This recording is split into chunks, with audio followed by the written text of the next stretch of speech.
here in West Fargo, and I want to thank you all for joining us on this very special day here in West Fargo.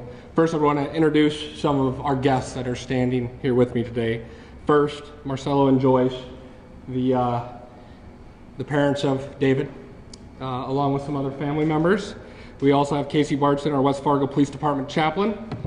We have Chief Dan Fuller with the West Fargo Fire Department, Trish Page with the Red River Valley Asperger Autism Network, Kendra Binger with the Alzheimer's Association of Minnesota and North Dakota, Assistant Chief Jerry Boyer of the Police Department, along with Sergeants Hanson and Stife, and Jesse Holland, a representative of the Corwin Auto Group. So thank you for joining us today. Friday, June 29, 2018, is the day the West Fargo Police Department and Fire Departments, along with the rest of our entire community, will never forget. That was the day our community lost David Lemi, a 6-year-old loving child of God. He was son to Marcelo and Joyce, but also brother, grandson, and a friend to many. In speaking with his family, David is remembered as energetic and always smiling.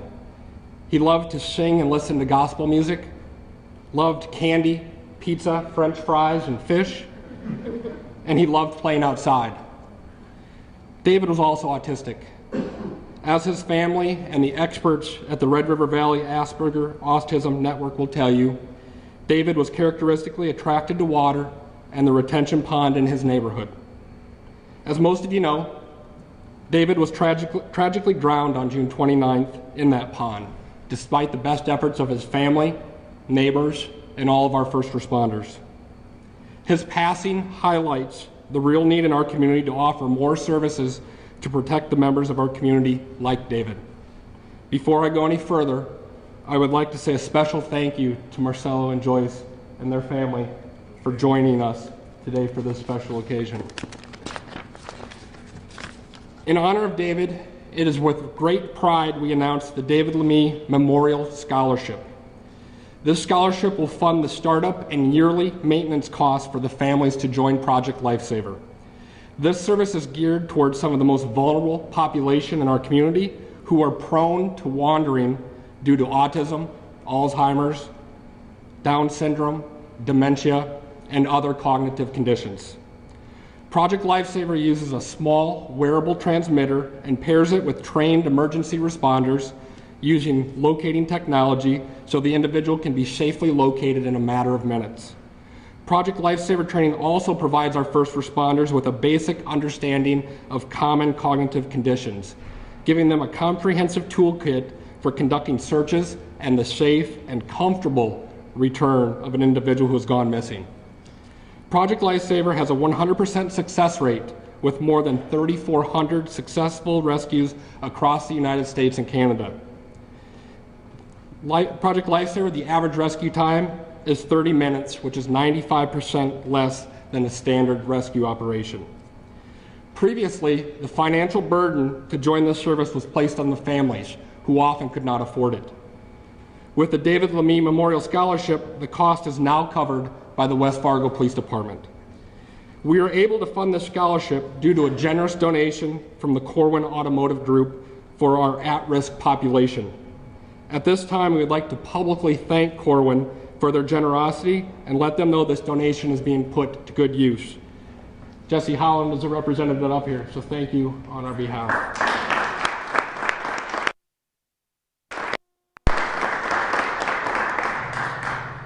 Today is the first step in taking David's tragedy and turning it into a lasting legacy that will save other lives.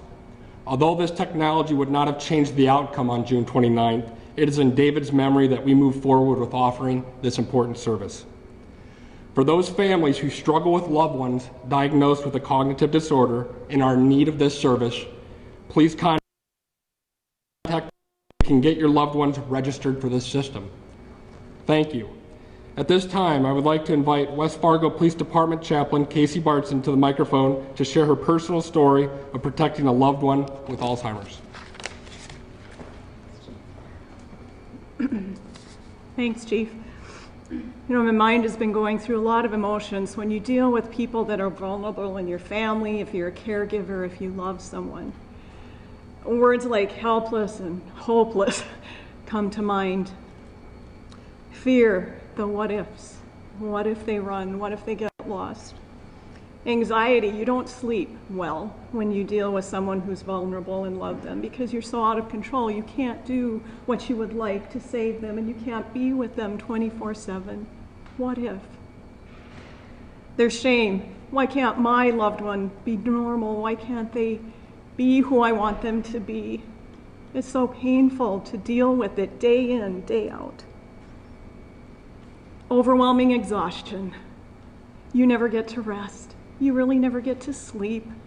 You really never are free of the anxiety and the worry of caring for this one that you love so much. There's sadness and there's grief that goes on deeply day after day as you try and walk through normal life. And there's guilt. I should be able to do more. I should be able to protect. I should be able to follow them around 24 them as I should because I love them so much. It's part of my life professionally as a chaplain. I came alongside Joyce and Marcelo and their family the day David drowned. And it was difficult to walk with them. It was an honor to walk with them and to see their faith, and yet to walk through the deep sadness of that day and the days that went forward. But it's also part of my personal life because my mom, my dear mom Jen, had Alzheimer's. She had a long and agonizing battle with the horrible disease that took her away from us bit by bit, little by little. And there were days when even the little town that she lived in, we would do things like ask the cops if they would take her driver's license away from her, and they said no, we had to do that. They wouldn't do that for us because she shouldn't drive, she shouldn't live alone, she shouldn't be in her house. She went from her house to a nursing home, and even that facility, as much as they cared, couldn't care for her all the time. And she ended up wandering. She got away from them looking for home. She was constantly looking for home. She wanted to find home. And she wandered out onto a highway in the winter. She didn't have Project Lifesaver, but fortunately she lived in a small enough town where everybody knew who she was, and someone picked her up and they kept her safe, but her story could have ended up so much differently. So this hits home for me. And so for those who will be saved, for the families who care, who can get a measure of peace because their loved one has a bracelet on that will help save their lives, just means the world to me. For families like Joyce and Marcelo to be able to get a measure of peace and comfort and rest, knowing that someone else will be there in a moment to help care for their loved one, is awesome and it's great. And we just thank those who have given to be able to provide this for our communities. Thank you to West Fargo PD for taking the training and doing what we've needed to do to provide this for our community. And thank you, Joyce and Marcelo, for sharing David's life with us and letting him be a part of this, the saving of many lives for such a time as this. It's an honor. Thank you. Thank you, Casey. Next, I'd like to invite to the podium West Fargo Fire Department Chief Dan Fuller. Good morning. My name is Dan Fuller. I'm the Fire Chief for the City of West Fargo. The department is extremely grateful for the donation from Corwin to help with these scholarships. It's fitting to note that this incident was a whole community response. It was not just the fire department or the police department. The sheriff's department, even the highway patrol came off the highway and into West Fargo when they heard that call. So having the whole community respond, and now we're to this point today where we're able to help fund and institute a program that helps the whole community, especially the most vulnerable members of our community. That's something that means a lot, and to be here in this community and know that we care enough about our vulnerable members of the community to have a program like this and to have a day like this and remembrance of David. This is really just stupendous. It's a tremendous honor to be here, and the fire department is glad to be involved in all of it. Thank you. Thank you, Chief Fuller. There are key organizations that we work with to identify families that we will sign up under this scholarship, and two of the representatives are here today. I would like to invite up Trish Page of the Red River Valley Asperger Autism Network, who's a board member, and Kendra Binger with the Red River Valley, or with the Alzheimer's Association. She's a program manager for North Dakota, Minnesota. So please, ladies. Good morning. My name is Tricia Page.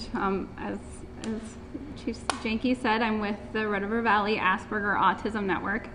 In 2006, the network was founded, and in that same year, we found my son, who has autism, outside in near freezing temperatures in footy pajamas. In that moment, it transformed our constant vigilance for a service like Project Lifesaver. Our legislature was phenomenal in funding a training program that we were able to host a conference and bring Project Lifesaver in 2014, introduce the idea and the concept to North Dakota. I am thrilled that West Fargo is taking the initiative and blazing the trail and setting a high standard for North Dakota in autism services. And for that, I am incredibly grateful as a parent and as a board member that the thousands of people that will be impacted by this program started or is continuing here in West Fargo. I'm Kendra Binger with the Alzheimer's Association, and I can't tell you how many kitchen tables I've sat at of families in West Fargo who are doing everything they can to keep their loved one living with Alzheimer's disease or related dementia safe. And they just can't keep them safe because they can't stay up all night to watch that person. They can't keep an eye on them all the time, and oftentimes cost is a barrier. So now with the generous scholarship provided for Project Lifesaver, we have another tool to offer families to keep their loved one living with Alzheimer's disease safe.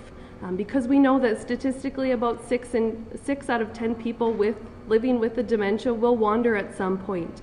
And living where we live, with the cold condition of the winter, it is always an emergency when that person leaves where they need to be unattended. And like we've heard, they may be wandering by foot or wandering by car, and they're almost always looking for home. So if we can provide another tool to keep them safe living in our communities, we can keep that family rest assured, let them sleep at night, let them know that their loved one will be safe with Project Lifesaver. So on behalf of the Minnesota North Dakota chapter of the Alzheimer's Association, we thank you for allowing us to use David's name for a legacy that will help so many people living in our community.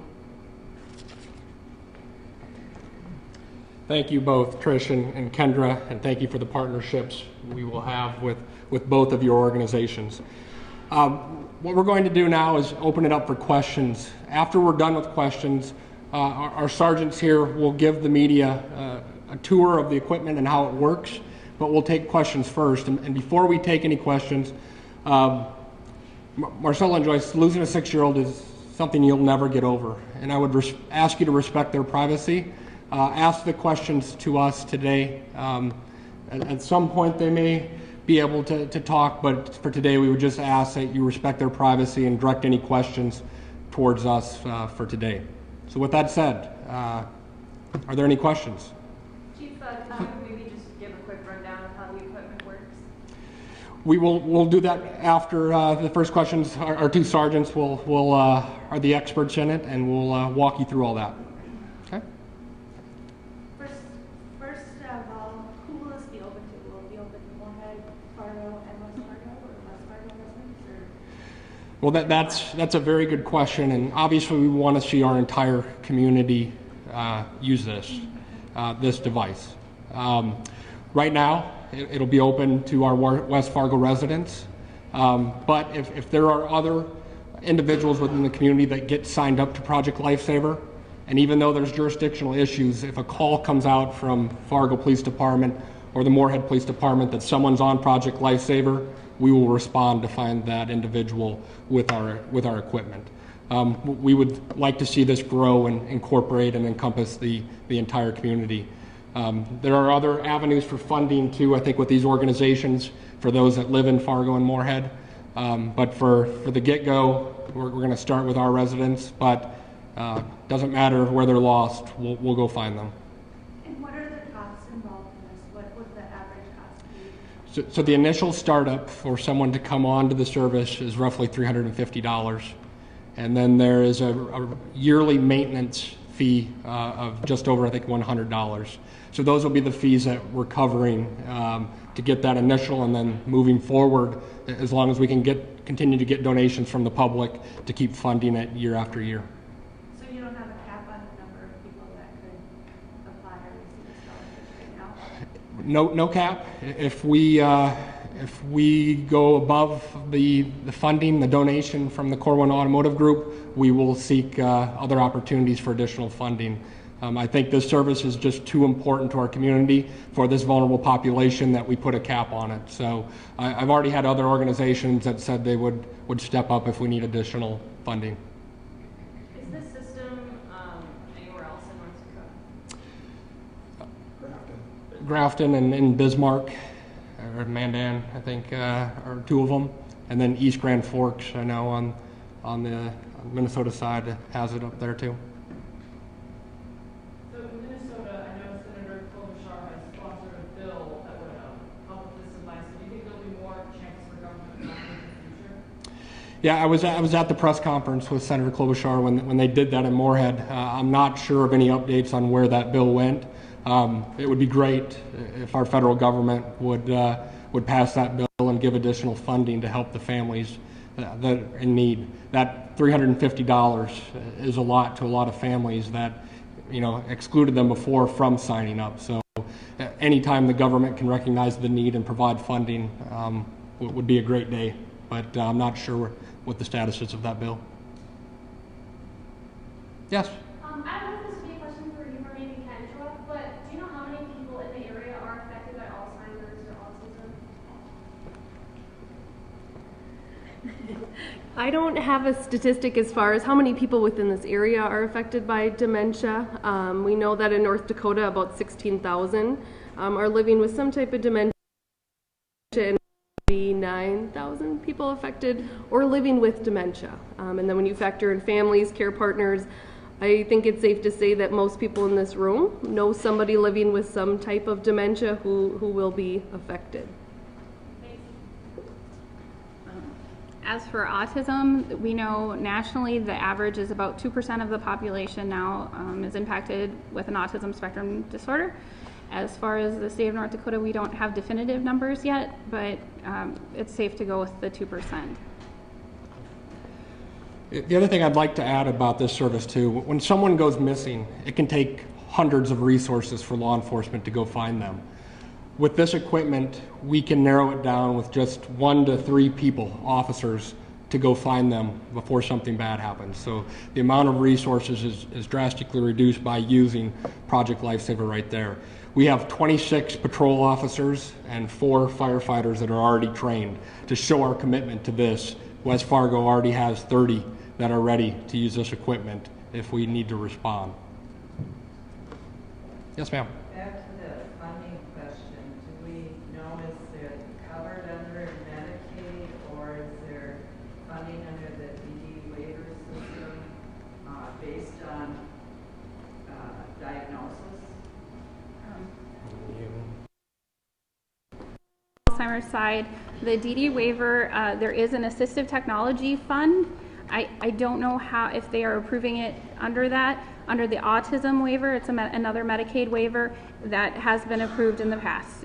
So I would imagine that would continue to be approved. It would just take maybe some advocacy on the DD side, or maybe they are already approving it. And from a dementia perspective, I'm not sure how to answer that question or if it is covered under Medicaid.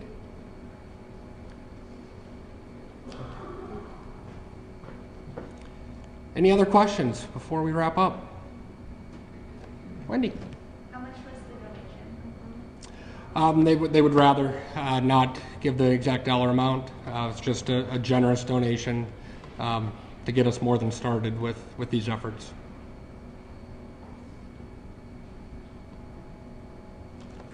That's it, good enough? All right. So now Sergeant Terry Stife and Sergeant Pat Hansen, they're our sergeants that run this operation. For those that are interested in seeing how it works, they're going to give a demo, so I guess you guys can figure out where you want to go and take cameras. So